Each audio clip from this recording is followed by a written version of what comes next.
Hello everyone, we're live. We are live. See? Hey Stacy, Hi, hold on. can you hear me? Say that again. Can you hear me well? I can. I was hoping to not have my background, so hold on. I'm trying to do something different with my background, and I don't know this program. How about now? I can hear you. I'm not sure why. Okay, how about now? I can hear you, yes. Yeah, I had to adjust my volume. We also have Guillermo, so let me do this really quick. Okay, let me try to do something. I didn't know I couldn't block out my background. So, can you hear me? Yeah, I can hear you. Okay, so I'll be right back. Yeah, you have Stacy, if you go to visual effect, all right. Yeah, Stacy, you could go to the settings on the bottom of the screen and just pick like a visual, just like how should we call that? Like fake? Yeah, visual background, just like this. Yeah, a visual background. I don't see it. I don't know this program. I've never been in this, so bear with me. You go to your little face in the bottom left there. There's 3 dots. Click on the 3 dots. Click visual effects. Oh, check you out. Teach me. You can pop it up like that. There's nothing there. Oh, there we go. There we go. There's nothing snow, huh? Yeah. There you go. In the office. All right, let's see what we could find. I was hoping. Ooh, that's right. Let's see. All right, we'll just see what this looks like. Okay.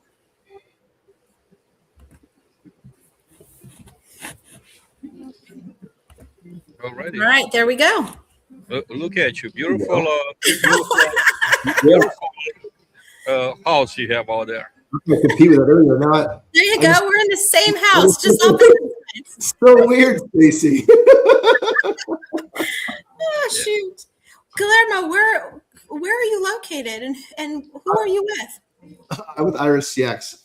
I'm in Alberta, so I'm north of here. So yeah, we're already in the cold. We're used to this stuff. Okay. We also. You guys, where are you, Stacy?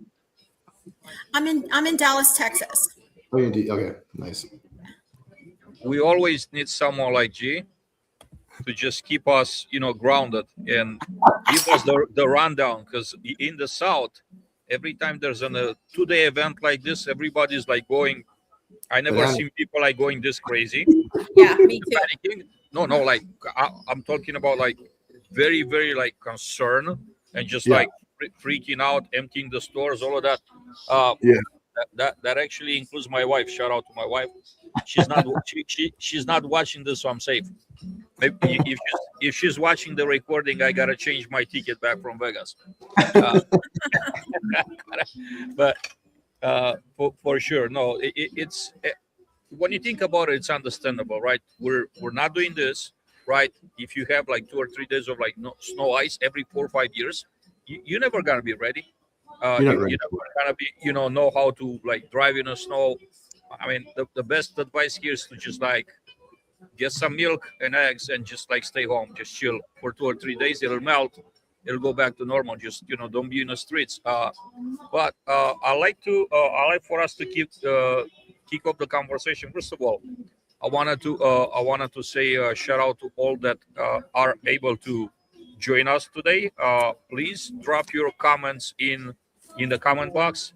I will be on a lookout, and we will be responding in real time to your comments or questions if you have them. I want to introduce my 2 impromptu guests here. I'm gonna stay with you. I want to start with you, Stacy.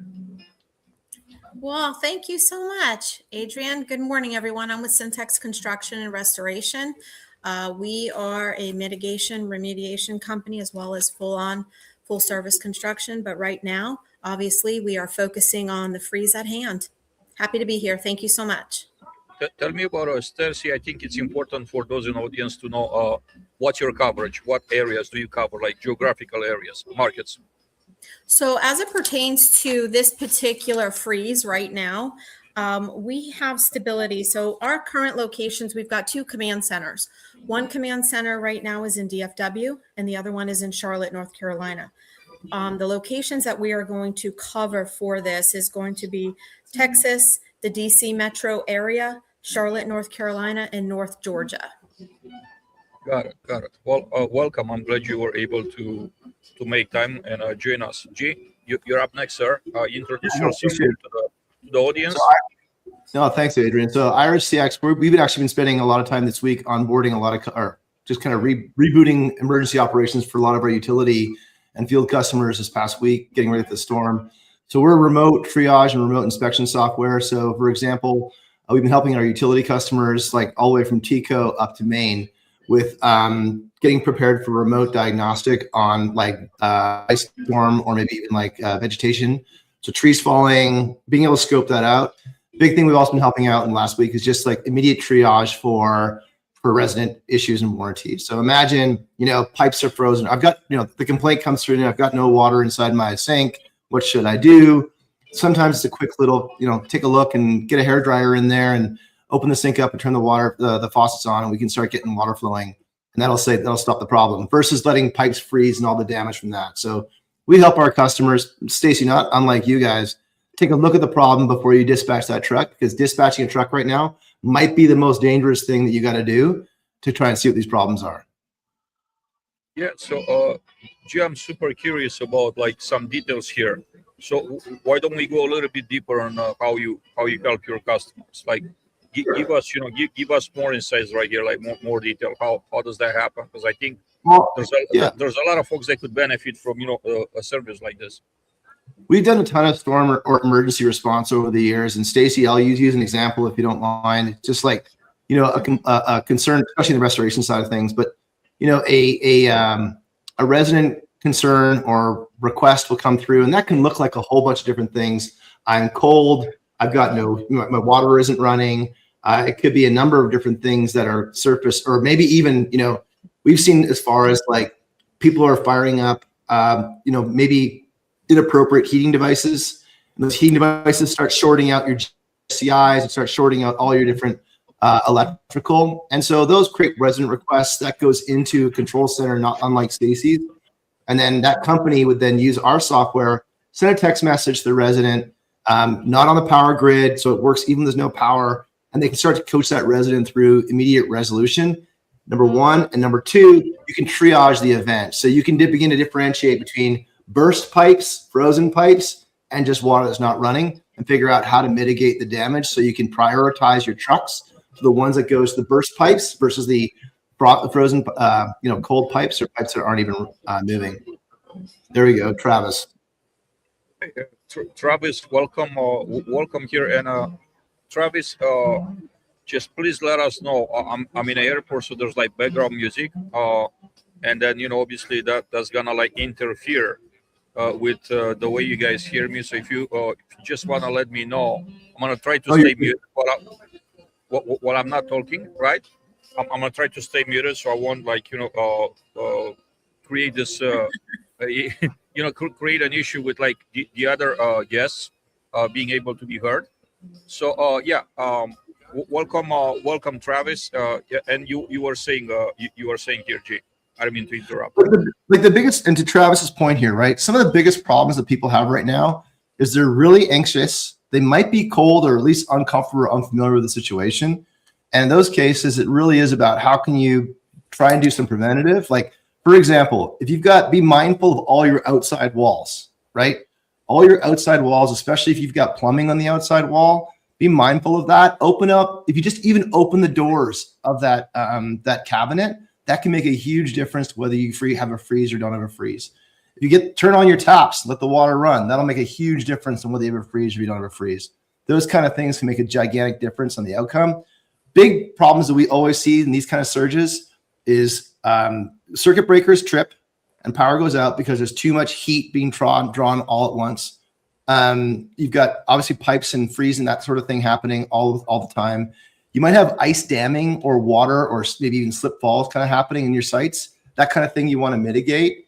And there's small, quick little things you can do. Like a hair dryer can do a wonder of change if you've got frozen pipes in a cabinet, and that can make a big difference. But you got to do it properly, right? Put the hair dryer on top of the pan, or put it on top of a plate, so you don't have a heating apparatus resting on top of a flammable material like MDF or wood, right? You want to make sure you put something in between that heating device and the surface that's flammable, and you can make it a huge difference in pipes. Things like that. You can do a little bit of preventative. It can make a big difference. But a lot of it has to do with explaining to somebody who's in a real anxious situation, but how to do something that they're not familiar with. There you go. Travis, I've sent you, sir, the link. If you wanna, whenever you're in a position, right, that you could join us, because we have room for one more. We're gonna squeeze each other, and then we're gonna create like a fourth box, because you have a lot of great insights out there. And yeah, I'd love to know how you're doing it. Yeah, a lot of the stuff is like plumbing related. People might not understand. So on your own time, whenever you're ready, right? No pressure. Thank you for the comments out there. We'll try to just engage with every single comment that you're Yep. sharing out here in a comments box. But Yep. On both sides of the house. Yep. Travis has got it. 100%. Yep. Another one that we keep hearing all the time is that like hose bibs, if you've got an external hose bib, even if you just wrap a towel around it, a dry towel around the hose bib, that'll insulate the hose bib from freezing. And that'll prevent a lot of freezing right now around with that. There we go, kid's birthday. So things like that you can do. And again, if you've got to get in a car and drive, make sure you are prepared to drive. A lot of times it's the people that are trying to help people that get in trouble. And then, so make sure if you're going out there, I don't know, if you've got sandbags, put them in the back trunk. If you've got a candle, make sure you have that handy in case something goes. You can survive 24 hours in just one candle on the heat that a candle can give off. So that's important to kind of consider. Things like that. And just be mindful of the two big draws, plumbing and then heating apparatuses that can create damage. I wanted to switch back to Stacy and ask her, as we kind of kick the conversation off, what are some tips that you could share with the audience right here? What are some things to look at first, consider in a preparation of an event like this? Well, thank you. The first thing that I want to say is the goal is to mitigate risk for the structure, for the community, for the property, right? Safety is a number one priority for everyone involved, including the restoration companies that are coming out on the emergency service side. A lot of people start panicking. So my suggestion is to stay calm and really understand this isn't a 2021 re-event. This isn't even going to come close. However, it's still scary. I think a lot of people have PTSD after 2021, right? But really, it's the preventative maintenance that you've all done so far. I've talked to a ton of customers. Everyone's been preparing for this for days. Everyone knows where the shutoff valves are as it pertains to their communities. Making sure that batteries are backed up and ready to go, because honestly, right now it's calm before the storm. So there's freezing rain, there's some snow, there's some sleet, and the temperatures are just dipping across all the way from Texas all the way up the East Coast at this point. So what's happening is the temperatures are dropping, everything's getting colder. We don't have a whole lot of people that are losing power just yet, but it could happen. And it won't necessarily be from the grids. It could be some from the grids, but I think it's going to be more of how much ice do they get and what does that look like as we move on. So something to consider. Right now, again, it's calm before the storm. If we stay 72 hours at freezing and below, once those pipes, as we all know, once those pipes start reconstricting and they start defrosting is when they start popping. That's when everybody starts flipping out and calling and making calls. My suggestion for here is whatever restoration company you use, understand there are a ton of calls coming in all at the same time. And it's a first come, first serve. But the first priority is safety of our teams to get to that structure so that we can properly stabilize. The problem is that that sometimes the road conditions are icy. Sometimes you can't get through because there could be curfews involved depending on the time of day. And again, it's about the safety of our teams. So those are some of the tips that I would say. I would also say make sure you do, to Guillermo's point, drip those faucets, open those cabinets, do what you can to prevent inside, and make sure you've got personally your long johns, your clothing, your layers. Make sure you've got your perishable, non-perishable items. If your power's out, take your cooler out, put it in your garage, put it out on your patio, put all your your medicine in there, your juices, your milk, whatever that looks like, with a lid on it so animals don't come to sniff around and see what's going on because they're going to be hungry, right? It's about safety. It's about taking care of yourself first. And a lot of people forget to do that. And really, again, stay calm and realize, have a plan in place, like right here. Have your notes. I love it. Self. Have your plan in place. Well, when you think about it, right, everything is like battery power nowadays. You run out of battery, what you gonna do? Pen and paper. It's always, the classical way. And yeah. So pen and paper, classic. I love it. And to add that, Stacey and Adrian, like a full tank of gas. Yes. Yeah. Have a full tank of gas. Like I know everyone's trying to get, a full tank of gas is really important to have. Because if you need to, at the very end, that can be your generator. And to your point on that too, I'll use 2021 as we'll go back to that for a moment. 9 days without power, right? Luckily, I had a full tank of gas, to your point, Guillermo, and my dog and I were in that car and we were charging with my full tank of gas, obviously outside of a garage. And we were keeping the seat heaters on, turning on the heat, wrapped up in blankets and working just to make it, because we had to keep the devices going because your battery packs only last so long. So think about things like that. If you don't have your gas by now, depending on what market you're in, it just is what it is. But again, safety first. Those space heaters. Let's talk about space heaters. A lot of people start, if they do have their power and they're using space heaters, always keep those a minimum of 3 feet away from your furniture, contents, things of that nature, and never, ever leave those on when you leave a room or go to sleep. And a lot of people forget about that. And then there's fires and candles as well. You don't want to leave candles burning when you go to sleep. If you leave the room, take them with you. It's all about mitigating risk and staying safe.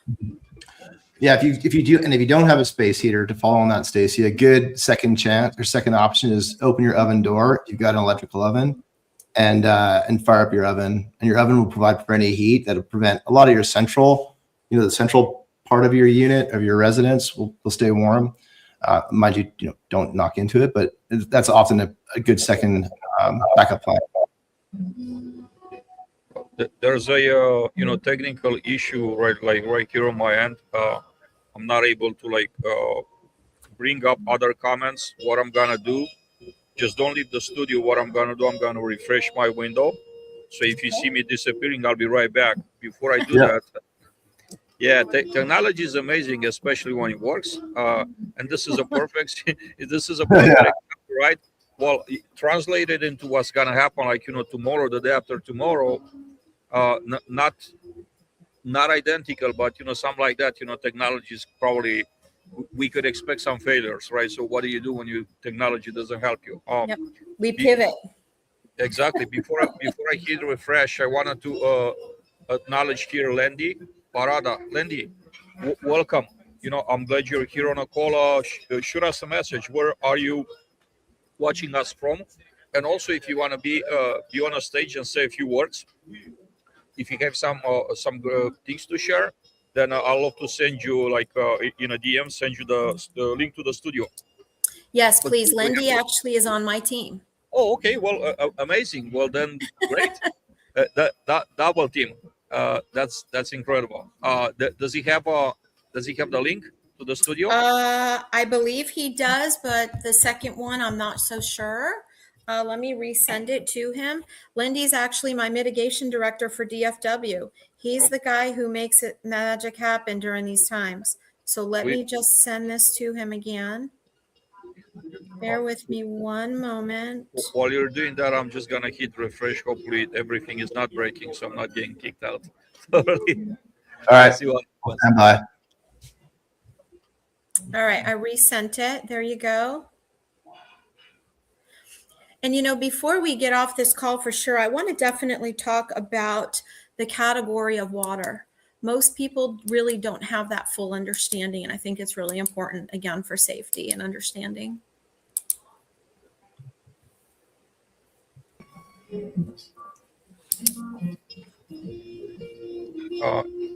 Stacy, do you see Guillermo? I do. Yes. Yeah. Okay. So it's my internet right here at the airport. It's I think it's feeling the I'll say the heat, right? Yeah. And it's kind of letting me down here. That's what it is. It's my now I can see him too. Yeah. So I think I think we might be somewhere. Let me see here. Oh, Adrian, you're good on our side. I just checked the live, and the live's good. Okay. All right. Good. So let me just I want to say a few things that I've learned over the years, right? So I've been in multifamily operations for 20 plus years, and 20 out of those 20 plus years I dedicated to maintenance and facilities operations. So a few things that I just learned, or I guess came up with along the way, are maybe some very practical, very like simple tips that could turn into millions of dollars worth of savings, right? That you don't have to spend in remediation and restoration. So probably like 6 or 7 years ago, we had a freeze in Houston, and I was working at the time for a local operator, like a local based in Atlanta, where I'm at, ECI Group, and we had properties in Houston. So what we did when this heat started approaching, I checked with all the leadership, and I said, this will be a really good idea for us to shut the water off to the properties. Just shut it off, leave it open, maybe just like 5%, not all the way off, maybe just 5% open, or even shut it off all the way.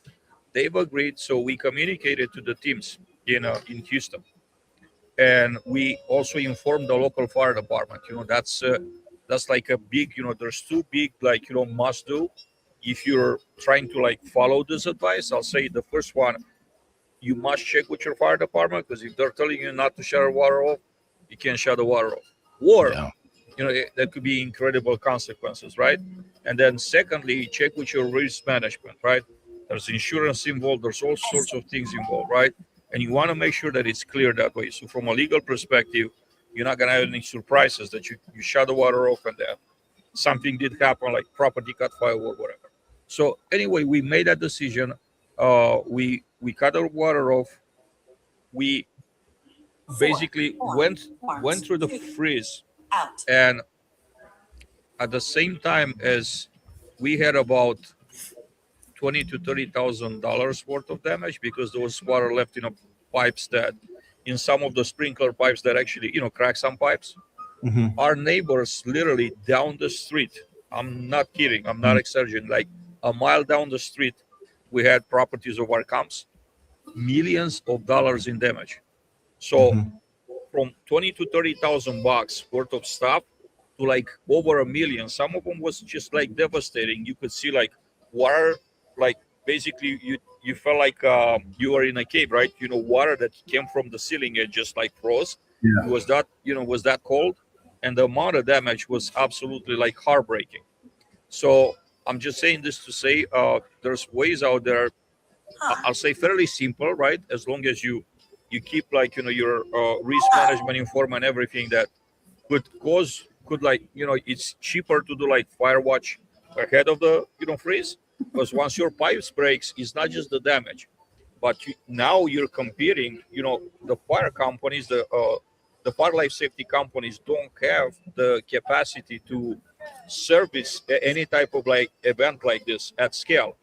and then you're gonna be on a waiting line, and then the time that you will be waiting for your pipes to be fixed, your sprinkler pipes, sometimes it could be weeks.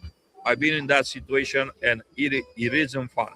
So just wanted to point out a few things here. Now, I'd like for us to chat about resources, but before I go to that, Jonathan, also from Canada, is joining. So Jonathan, shout out to John. If you want to be on a stage, let me know. I'll send you the link. We'll bring you up on a stage. We have room here. So Tafil on power outage was always protocol. Yeah, to have the extra water.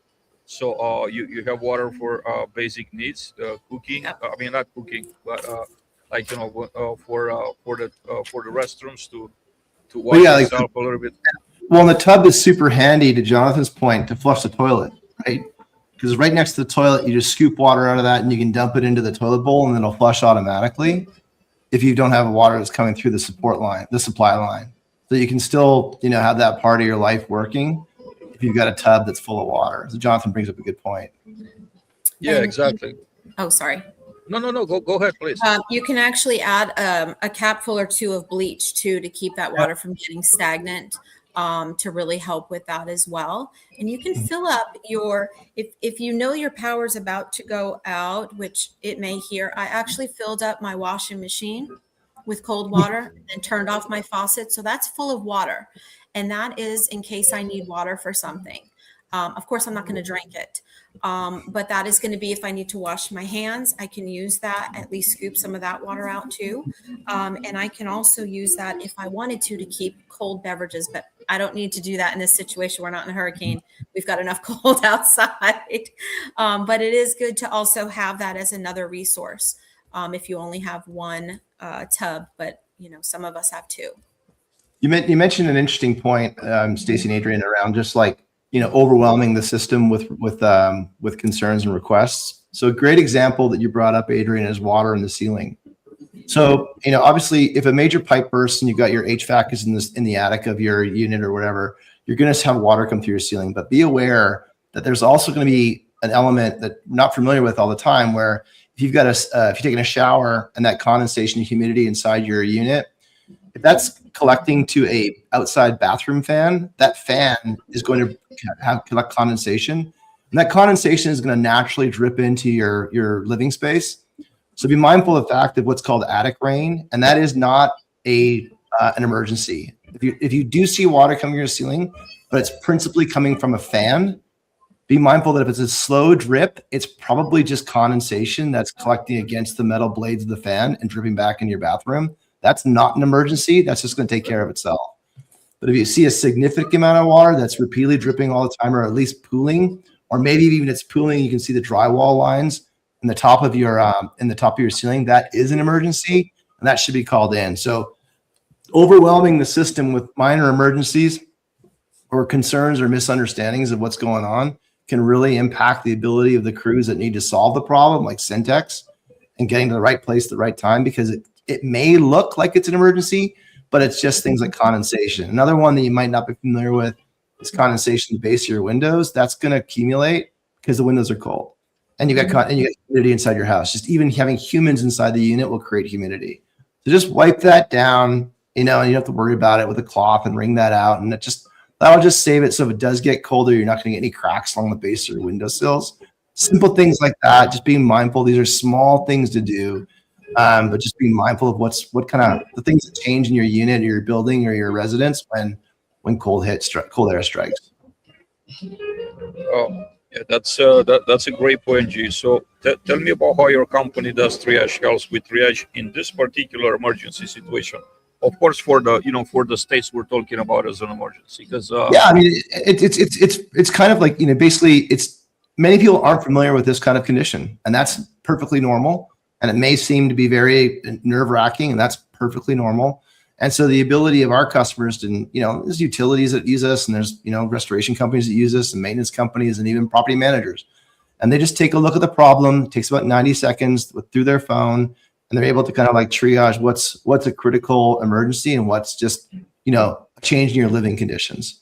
Now, changing living conditions, it's difficult to diagnose as a resident because you're not familiar with it. So we help, our customers able to take a look at the problem and just see exactly what's going on, so they can prioritize and triage, and in many cases, just resolve the issue through communication and education, all in real time. So I hope that if there's anyone out there that needs something to work through this, just shoot me a DM on LinkedIn. We'll get you going. We were onboarding a few PMs last couple of days to get them up and running, just to help them with the mitigation of what's going on, because it's going to be a different few days for everybody. And that's just going to be, that's life in the Serengeti, right? We're going to survive it. We're going to get through it. And it's happened before. It just may not have happened to you.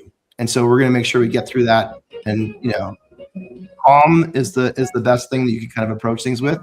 And then really being aware of where your space heaters are, things that can create heat, how to create them safely, as Stacy said, and be mindful of the draw that you're going to pull on every single plug. If you're going to plug in two space heaters, into one outlet, you're probably going to trip that GFCI or trip that breaker. What's that look like? That's not an emergency. That's just misappropriation of amperage. So just think about how it's all going to work. Take a beat, take a breath, and just be prepared for what's probably going to happen. Know who to call, right? Know who to call so that you can call them. And if the protocol within your unit is to create a service request, do that. Don't create a second service request for the same thing, because that's going to create even more problems and overwhelm the system. We've got one customer in hurricane season. People will be creating 5, 6, 7, 8 service requests. That's not helping anybody at all. So create a service request. It's long. It'll happen. 5, 6, 7. I want to welcome here Landy to the panel. Welcome, Landy. Well, thank you for having me.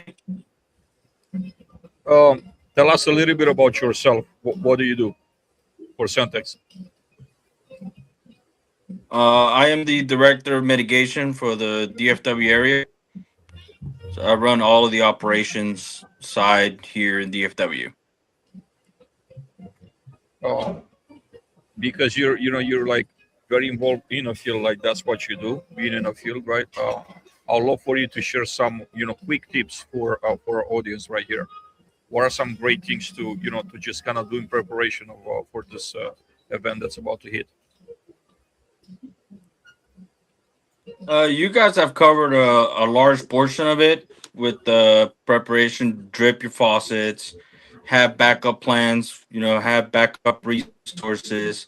But one thing that a lot of people don't consider around this time is their insurance coverage, especially in the multifamily space in regards to their contents or whatever, other policies that they have. The worst time to discover your coverage is when you're going through something. And a lot of the times that is a big reason that things get slowed down. On top of all the other stuff you guys have already mentioned. Just wanted to switch a little bit of conversation and ask you all to share some resources, right? If I'm a property manager and I don't feel like I have enough resources to handle this, where do I go? Like online resources, for example, right? Obviously your companies will be great resources, so they could reach out to you directly, right? And ask for assistance. But then beyond that, what are some important resources that you will be you would like to share here with the audience? I want to make sure I understand. Are you just talking as far as, having a generator company, a plumber, an electrician, to have those folks on hand for what they need, because call and have a plan in place? That's what I would recommend. And I hope that's answering your question. Stacy, that's a great question, right? So it's kind of like a two-part question, like what type of resources, what people you should have ready to go right on deck, and secondly, online resources, right? Where would you go to find help, assistance, if you feel like your company policies or whatever are not sufficient, or maybe there's a situation right there that your SOPs aren't covering? what type of online resources beyond just in-person resource? You know, I'm not sure how to answer that, if I'm honest, Adrian. I would say that the property manager probably has all their internal sources and SOPs that their company has in place, and they probably have the vendors that they need already vetted. But I'm not sure I have any more information other than that, and then having, you know, all the other resources of vendors. You know, if they need a generator, who do they call? Where do they go? If a company doesn't have a generator, we can, you know, it's hard for us to take a call at that time. Firewatch, for example, we can supply Firewatch, but if I'm out of Firewatch people, which hopefully that would never happen, we can certainly give them, you know, another resource. But beyond that, I'm not sure I have any other intel. Maybe Guillermo does. I mean, I think that, like anything, there's common sense. I think that I don't have anything specific to point to, Adrian. I think that to Lendy's point about insurance and the legal responsibility of everybody, and I realize this is a bit of a wet blanket conversation, but it truly is. There is an SOP, or there is a system in place at every multifamily unit. If you're a resident and you're calling the plumber, that might make more problems than solve problems, given the obligation of who actually has the responsibility to do that.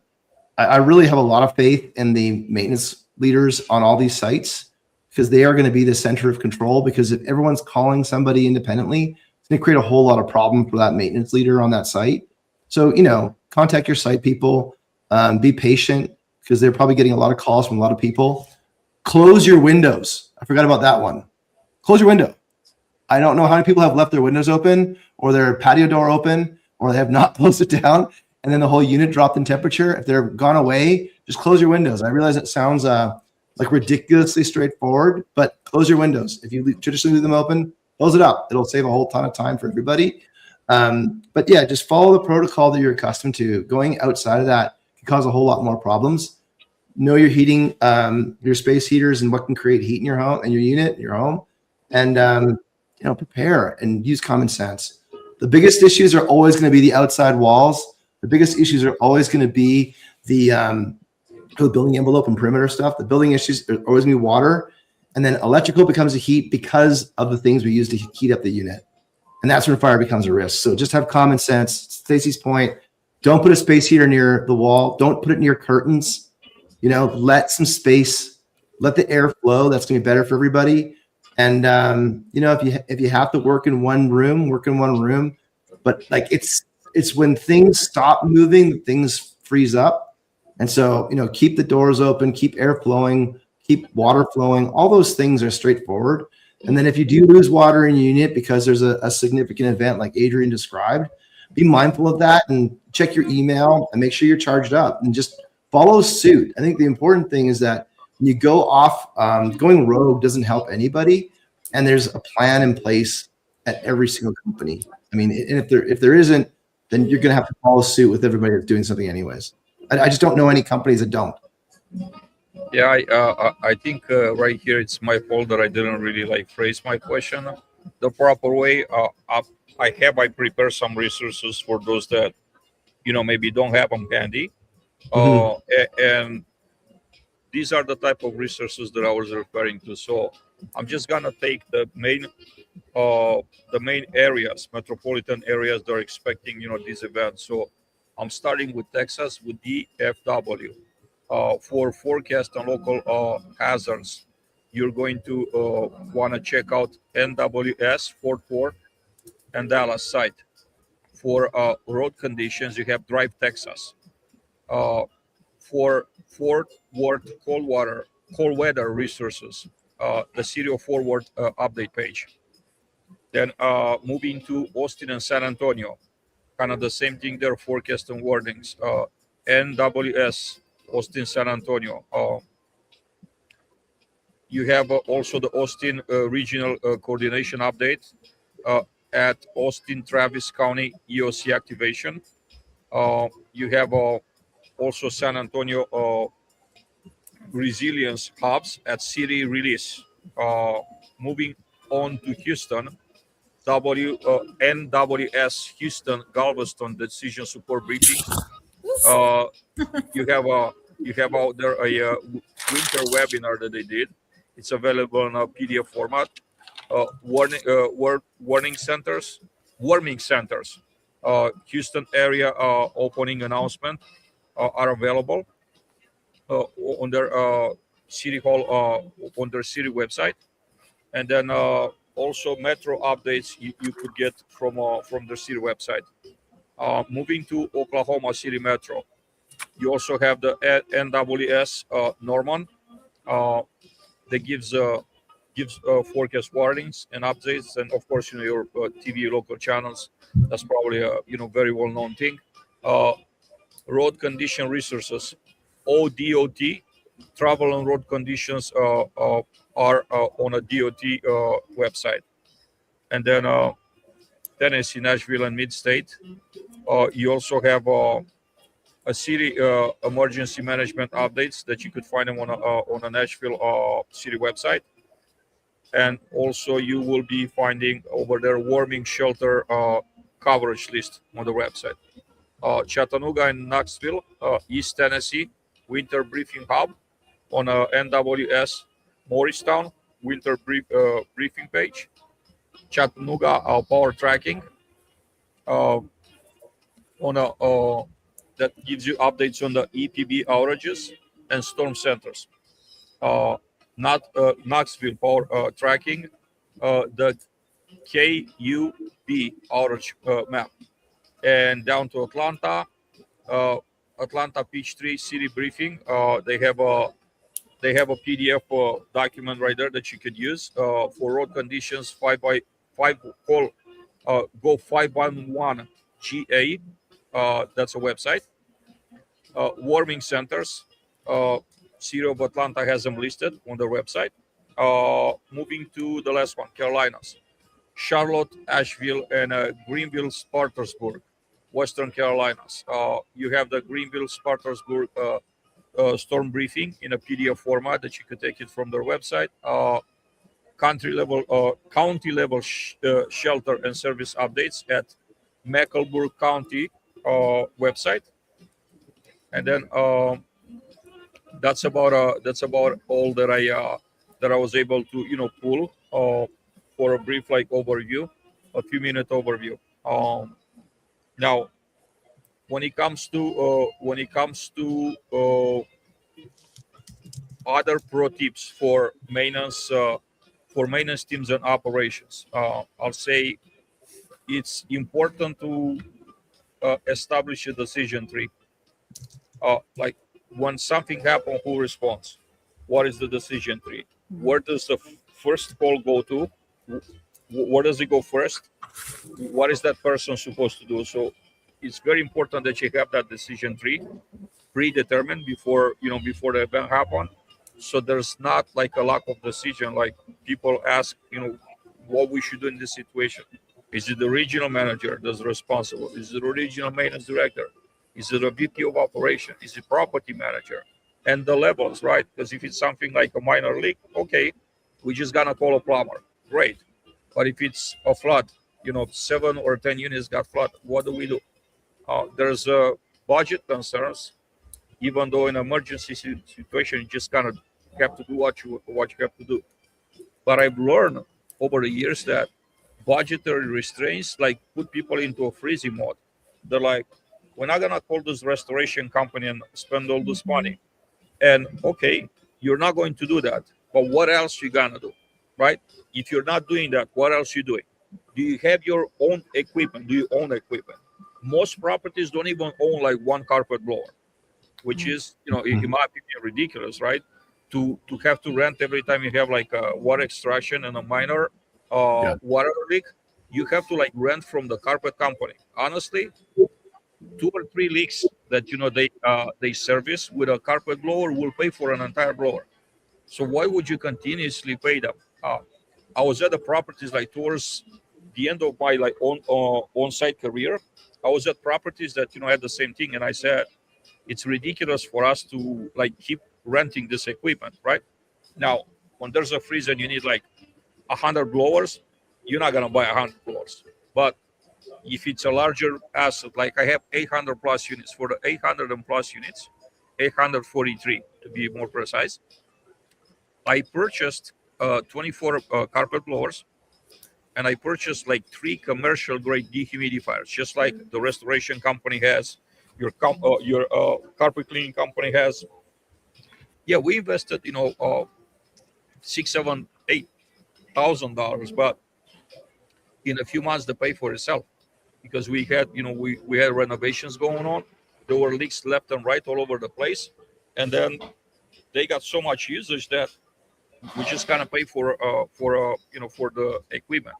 So again, back to the question, like, if you're not gonna call a restoration company, like, what else you gonna do? Is it gonna be your carpet cleaning company? Most of the carpet cleaning companies that I work with in Atlanta area have like limited possibilities. They don't have 500 blowers sitting around. They might have like 50, 60, but then when 2 properties, 3 properties call, they're out of blowers. So when 20 properties call, what do you do for the difference, right? They're gonna be out of blowers. So you always get to have a plan in place and just like be very specific. Okay, if this happen, this is what we're gonna do. Versus, there's not gonna be a lot of time for debate. And there's something else, right? If you don't contact your emergency resources ahead of time, like Stacy, for example, if you're not contacting them, somebody else will. And then if you're just in the middle of the storm, if you're doing it in the middle of the storm, you're gonna be having to wait in line, because there are others that called before you did. And Stacy works for a great company, but they don't have unlimited resources. Okay, and the same goes with every restoration company.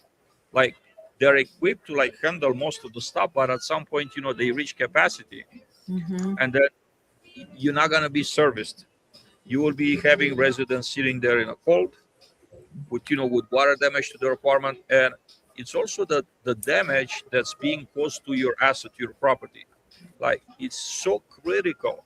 It is so critical that once you have water damage, you're gonna experience that, and probably for sure, a lot of properties will. It's critical, first of all, that you stop the source of the water. You shut the water off to the apartment or to the entire building, whatever's causing. You stop the water at the source.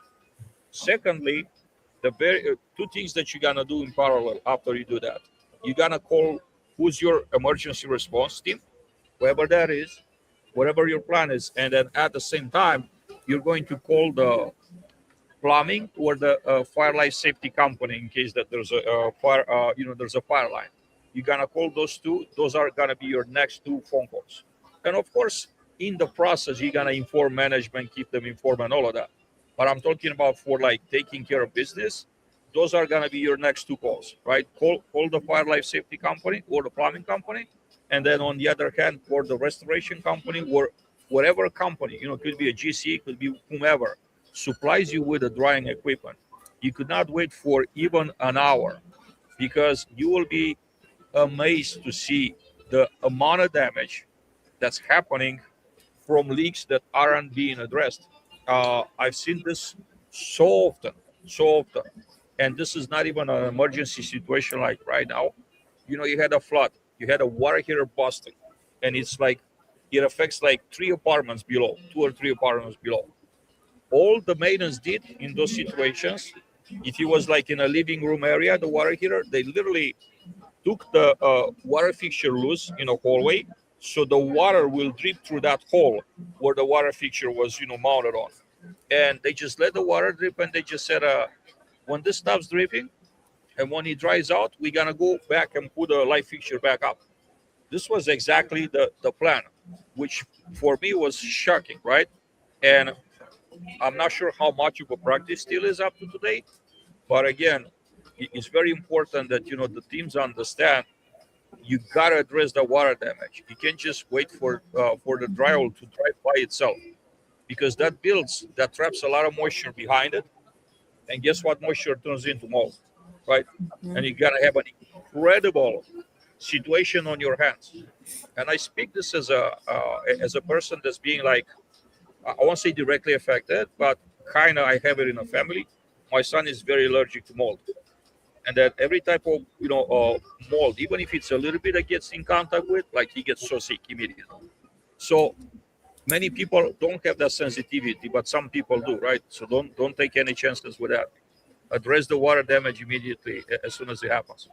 Uh, I know that I kind of went on a rant here for a long time, so I want to turn it back to you all, and maybe you have some more things to add here, some more pieces of advice, Stacy. Yeah, I do. I want to kind of expand on a couple things you said. So going back to a resource, keep this in mind as well, poweroutage.us. That's a really good website that you can see any state, anywhere of what the power outages look like. It'll tell you the county as well as all the way how many customers. It's really good to see if it's moving toward your area and what that looks like. Another thing that I want to bring up too is, we talked in the beginning about having a plan in place. It's really important. If your electronics are out, you need to have old school pen and paper and have those emergency numbers in front of you of who to call, and make sure you do that, including, your internal folks as well as your emergency vendors, excuse me. And then even as far as that goes, I want to make sure that this is really clear. There are so many customers that call, and the first thing they do, the property manager, they're in a panic. Again, try to stay calm, train your staff to be as calm as possible, because when they call someone like me, and I'm the intake person, right, for several states, when someone calls me and they say, Stacy, hey, I've got a loss. I've got 3 units. It's at this property. I'm like, okay, so tell me the property name. I already have the address. How many units? What are the unit numbers?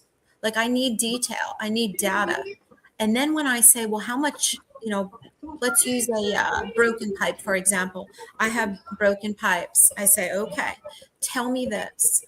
How much water are we talking?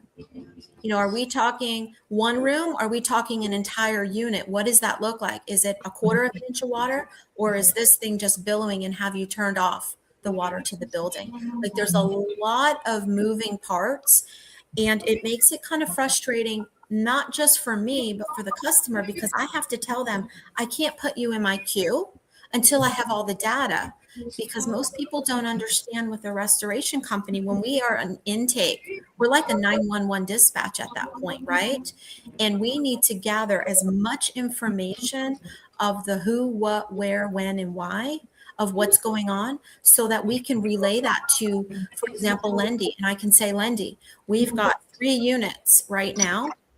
2 of them have, 8 inches of water throughout the entire unit. The other one only has the bedroom. He's then on that side saying, okay, I'm going to need this much power and this much equipment. Otherwise, someone calls and they say, oh, it's just a tiny bit of water, and we show up with an extractor and one guy, or vice versa. They tell me it's flooded, a foot of water in an entire unit. We bring the cavalry and we deployed everybody to that site, and it's one room in a small area. And then we wasted our resources that could have went somewhere else. So really making sure those details are as close as possible to facts really helps with the process on our side to get to you quicker. So I really hope that helps. And that would be my absolute helpful situation. If anyone needs anything from us, I will do my best to help you within those areas that we talked about in the beginning. And if you want to find me, I'm happy to have Adrian give you our contact details, and we'll see if we can certainly assist. Yeah, and feel free to just share it, right, Stacy, live. Okay. It's not. I don't want it a secret. Just tell us what's the best way to contact, like phone, email, and also let's have it dropped in the comments too, right? In the comments here on the thread. Let's have it, to make it easier for those that might need help. Sure. So those that want to write this down. My phone number is 214-392-6303. That is the best way to reach me, either phone or text. If I don't answer, just give me a moment. I have an AI assistant. Who doesn't have an AI assistant these days, right? She'll take all the information and ask you all the details, and it'll go straight into the queue and get to me, and then I'll respond back immediately. Of course, Lindy will give you his contact details. My email is also srunnels, RUNNELS at centexrestoration.com, and I'll drop that in the chat as well. And I'm here to assist. And if you need any other details from me, just contact me directly and I'll get you set up the best I can. Thank you, Stacy. Guillermo? I say similar story to Stacy. Like my contact details, give me on LinkedIn.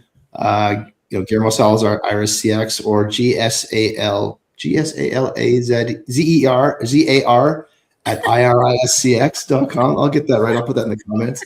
403-607-3002. And really, the problem we solve is if you're a PM, if you're a regional, if you've got a large area that you serve, you want to triage those and get the information that Stacy's talking about quickly. Give me a ring, we can get you set up in less than an hour. I guess one more thing to add, and this is, just reading some of Jonathan's comments around air intake for your HVAC.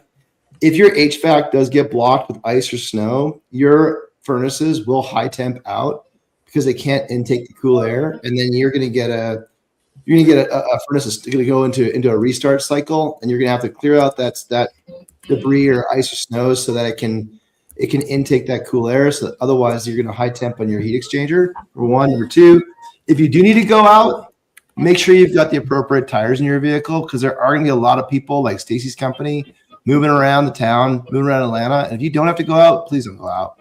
If you do have to go out, make sure your tires are appropriate for the conditions you're driving through. Because I can assure you that the summer rated tires that you might have in your vehicle will be absolutely hard as a rock, and you'll be unable to navigate even the briefest turns. And then you're calling emergency people to come help you out when they've got other things to solve.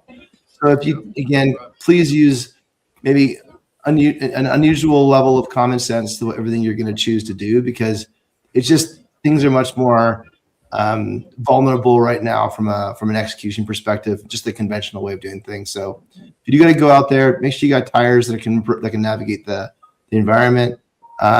Bring your safety gear, so in case you do get stuck, you can stay warm. And again, not create it's going to be tight in terms of emergency response. I like the comments around trees and power. If you do see a power, especially for our customers, if you do see a tree branch that's fallen on a power line, be mindful that if it is electrical, but it could be a telco line and it's not power, but don't go near it at all. Don't try and solve it. A downed line is a downed line. Stay away from it, and let the appropriate resources solve that. Call that utility, and they'll be able to solve that out. Maybe they'll use an Iris call to figure it out. Who knows, depending where you're at. And then ultimately, just be safe. You said earlier, the biggest things that are going to go wrong are the water and the heat, the water and power. Be mindful of that. If it does go out, be prepared what it's going to look like. If you're a disaster company, you're overwhelmed with intake, give us a shout. We'll help you out with that. We can help you ease that burden, so you're not chasing attic rain service requests versus, full on HVAC that's frozen up in the attic requests. We can help you with all that stuff. I wanted to say that I'm incredibly grateful for our friends from Canada. I couldn't find a better way to use you, right? both you and John, because it doesn't get a lot colder than just Canada. So I love the fact that you're able to make time on short notice, both of you, because this is great. For you again, what we consider here a state of emergency for you in Alberta. It's called Saturday, right? Yeah. they call it Saturday. So. Yeah. Perspective is incredibly important. The expertise doesn't necessarily come from just doing restoration or emergency service on a daily basis. Like you say, Guillermo, it's common sense, man. It's how you grew up and what you've been experiencing. These were incredible, useful pieces of advice. And also, wanted to give a shout out to Jonathan for great comments that he had out there, and also our friend. Daniel Houston. Daniel, shout out to my brother Daniel in Dallas. Daniel! I hope you're staying warm, brother, and it's great to have you on. And I want to pass it on to Landy now. Maybe you have more shares, more things to share here. Okay, my contact information is lparada@centexrestoration.com. Phone number 682-412-5819. The contact information is also on LinkedIn. As far as anything I have to share further, definitely that last point. Get your details. If you're gonna call, have as much information as possible so we can respond to you as fast as possible with the correct resources. We definitely want to assist every single property and never say no to anybody. So the quicker we can get the correct resources to you, the better. And that's what it's all about, right? Getting everything put back together quickly so you start to rebuild, so your tenants are happy, and then you're happy. Well, I couldn't I couldn't go around without giving a big shout out to my brother Melvin. He's a roof guru out here. So very thoughtful, very insightful content comments. I wish we had you on a panel too, but just wanted to say everybody thank you. First of all, like thank you. This was short notice. Was like pretty much like impromptu, just putting all together, and I felt like we needed to do this for our industry and for the front line out there, folks. I mean, we're not the ones doing the hardest work. It's like them out there, like facing with a lot. And I think if nothing else, just for support, but you went like way beyond support because a lot of nuggets were like shared out here. I hope you all, if you watched, if not, you could watch the replay on LinkedIn or Facebook or YouTube, because we have broadcasted on all of these platforms. And I do want to announce, I haven't like set up a time yet, but then our multifamily facilities leadership council, it's coming up typically next Wednesday, and we typically keep them like 1 p.m. Eastern time. I want to turn that particular call that we have to make it another all hands on deck call, because that's gonna be towards like the tail end of like this event that we're expecting right now, to kind of like do some damage assessment, to also see what type of support our facilities people need. So I'm gonna communicate probably by the end of like by Monday, but I'm thinking around Wednesday we should do another call, and I will invite for all of you that participated today, right? Whether you are on stage or just in the comments, to reach out. I like to bring more people on the stage, right? If we have if we have 10 people, we're just gonna rotate.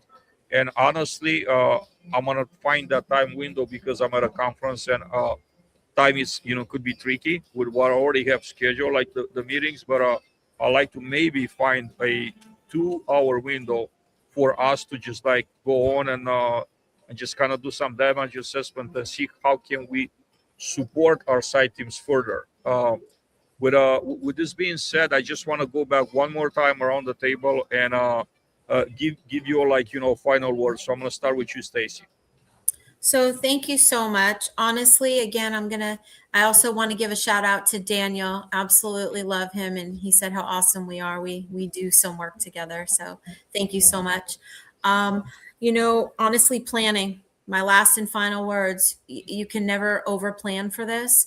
Have all of your contacts, have your plan, have your personal plan, have everything in order in front of you so that you have what you need at your fingertips.